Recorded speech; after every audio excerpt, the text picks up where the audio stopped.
Hey, salut. Ça vous est déjà arrivé ça?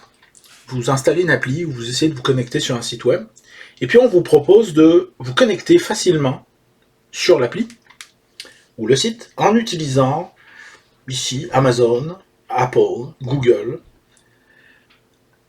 pour vous faire sauver du temps. Ben ouais, c'est vrai, parce que vous avez vraiment des choses plus importantes que ça à faire dans la vie. Par exemple, refaire un lit, message subliminal à mon garçon pour qu'il refasse le lit.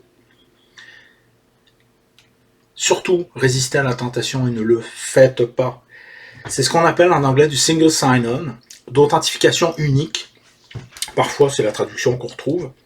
Et ça consiste à utiliser votre profil d'authentification sur une application ou un site, ici Amazon, Apple ou Google, pour fournir une authentification sur un autre logiciel ou un autre site web. C'est extrêmement dangereux parce que ça va établir des connexions entre deux entités distinctes, deux entités qui n'ont normalement aucun lien, et cette connexion, elle va rester établie pour le restant de l'éternité, à moins que vous alliez manuellement la supprimer. Alors je vous donne un exemple, c'est ce qu'on retrouve très souvent. Connectez-vous avec Facebook, avec votre profil Facebook. Et donc là, vous allez dire, ah bah oui, c'est une bonne idée, j'ai déjà un compte Facebook, pourquoi je vais recréer un autre, je vais utiliser les mêmes informations. Sauf que ce qui n'est pas toujours très clair, c'est que vous allez autoriser Facebook à récupérer de l'information sur vous, sur le tierce party, et le tierce party va également pouvoir récupérer de l'information sur Facebook. Alors typiquement, votre photo de profil, votre liste d'amis, les posts que vous avez publiés, et également certains logiciels ou certains sites web se permettent d'aller publier des choses en votre nom. Et retenez quelque chose, c'est que l'authentification unique, elle doit rester unique, c'est-à-dire qu'elle doit rester propre au logiciel sur lequel vous vous êtes authentifié. Si on commence à se promener comme ça partout avec la même information, on multiplie de manière exponentielle le risque de piratage. Pourquoi? Parce que, par exemple ici, c'est Chamberlain. Chamberlain me propose d'installer une application pour contrôler ça ici, un module intelligent pour ma porte de garage. Admettons. Chamberlain veut que je m'authentifie avec Amazon. Je vais le faire pour le fun, mais j'irai pas jusqu'au bout. Là. Je clique Continue with Amazon, et là il me demande mon profil Amazon, mon nom d'utilisateur et mon mot de passe Amazon. Je suis présentement sur le site d'Amazon. Donc, je me sens en sécurité, c'est les logos d'Amazon, les informations d'Amazon. Je vais rentrer mes informations.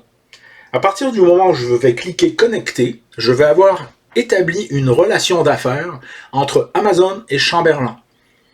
Par exemple, Amazon pourrait me proposer des produits connexes à mon achat de Smart Garage Hub. Il sait à partir de maintenant que j'ai ce produit chez moi. Et il va me proposer des choses en lien avec ça. Je veux pas. Je veux pas. Si Chamberlain se fait pirater, eh bien, éventuellement, mon profil Amazon ou Facebook ou Google ou ce que je veux va fuiter avec le vol de données qui va être occasionné chez Chamberlain. Je veux pas ça. Je ne veux pas créer ces liens-là, ces connexions-là permanentes entre diverses entités qui n'ont pas raison d'être. Il n'y a pas de lien à avoir, d'échange de données informatiques à avoir entre ces diverses identités-là. Ça doit rester indépendant. C'est dans le B à bas de la sécurité. Alors, je vais revenir en arrière sur l'appli. Et ce que je vais faire, puisque j'ai besoin de me créer un compte pour utiliser l'appli, ça c'est une autre hérésie, je vais lui dire, comme c'est précisant tout petit, continue with email. Et là, il va falloir que je remplisse le formulaire. Alors cette fois-ci, je suis sur le site de Chamberlain. Je vais lui dire, Canada, quelques infos de base. Il me demande mon code postal. Il me dit que c'est required. Pourquoi est-ce que tu as besoin d'avoir mon code postal? Mon code postal, c'est très simple, ça va être H1H1H1. tu n'as pas à connaître mon vrai code postal. Ça n'est pas vrai que je vais te donner cette information-là. Ça n'est pas légitime. Mon nom, patate. Mon nom de famille, au four. J'ai le droit. Email. Même chose. Je ne veux pas donner mon email professionnel ou le email que j'utilise au quotidien. Je vais utiliser un compte de mail indépendant que j'ai créé pour l'usage de ces diverses applications. Create a password. Donc là, on me demande de rentrer un mot de passe avec au minimum 8 caractères. Il doit comprendre des majuscules, des minuscules, des symboles, des nombres, etc. Alors moi, je vais utiliser un générateur de mots de passe. Ça n'est pas vrai que je vais utiliser le mot de passe que j'utilise sur mon site de banque ou sur Facebook ou sur d'autres sites. On a un mot de passe par appli, un mot de passe par site web. Et on utilise un gestionnaire de mots de passe. Voilà, donc là je vais lui dire que je veux créer cette entrée-là dans mon gestionnaire de mots de passe. Et le mot de passe en question, eh bien, je vais lui faire générer. Comme ça. Voilà. Génère-moi un mot de passe. Parfait. Je le crée. Et à partir de là, je vais pouvoir utiliser ce mot de passe-là. Il va se remplir automatiquement dans l'application. Donc ça va m'éviter d'avoir à le taper à chaque fois. Je peux vous montrer. Voilà, le mot de passe est rentré tout seul. Et je valide. Valide password. Encore heureux.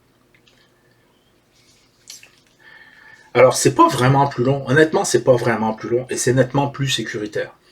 Parce que même si Chamberlain se fait hacker, ils vont récupérer de l'information qui est invendable, inutilisable, qui n'a pas de valeur intrinsèque, d'un nom d'utilisateur patate au four qui n'existe pas, avec un mail qui est utilisé uniquement pour ce genre d'application et avec un mot de passe unique. Donc, il n'y a rien à faire avec ça. Au pire, je vais me faire pirater ce compte-là. Big deal. Donc, je résume, n'utilisez pas le single sign-on. Résistez à la tentation de gagner 30 secondes et de pouvoir éventuellement perdre beaucoup plus de temps, de l'argent, votre identité, votre réputation, parce que le mot de passe a fuité, parce que le compte a été utilisé de manière inappropriée. C'est pas plus long, c'est pas plus difficile, c'est juste de résister à la tentation qu'on vous met devant les yeux et qu'on vous propose comme étant la solution idéale. Et souvenez-vous d'un truc, quand c'est gratuit, c'est toi le produit. Salut.